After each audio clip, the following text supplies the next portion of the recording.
Cartier'ning Santos modelini kechagina temir rimshokli varianti kelgan edi. Bugun koja varianti. Rangini bitta ko'ringlar buni. Narxini videoning oxirida aytib o'taman. Bu soatda temir rimshoklisini o'zini alohida o'rni bor va koja rimshoklisini ham alohida o'zini o'rni bor.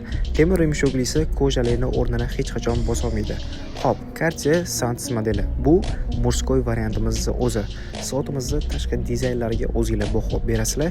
Juda ham chiroyli va sifatli qilib ishlangan. Soatimizni tashqi detallariga keladigan bo'lsak, oynalari safir bo'ladi. Soatimizning korpuslari va zastoshkasi zanglamas metal, ya'ni ranglari umuman o'chmaydi. Soatimizning ichki sifatlariga minimalizm jihatida bittagina funksiya qo'shib ketilgan. Soatimiz mexanika bo'lishiga qaramasdan yon korpuslarini qanaqa ingichka va qo'lga qulayligini ko'rsanglar bo'ladi. Orqa korpusi shunaqa yopiq holatda bo'ladi.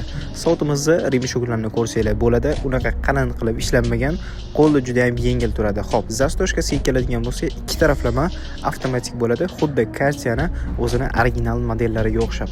Bu soatimiz sotuvda ikki xil rangda mavjud. Ko'rib turgan shu neobishniy rangilar va tomniy rangilar. Bu soatlarni sizlar bemalol boshlang'ich to'lovsiz yoki izohda yozilgan narxda Mayvash do'konidan xarid qilsanglar bo'ladi.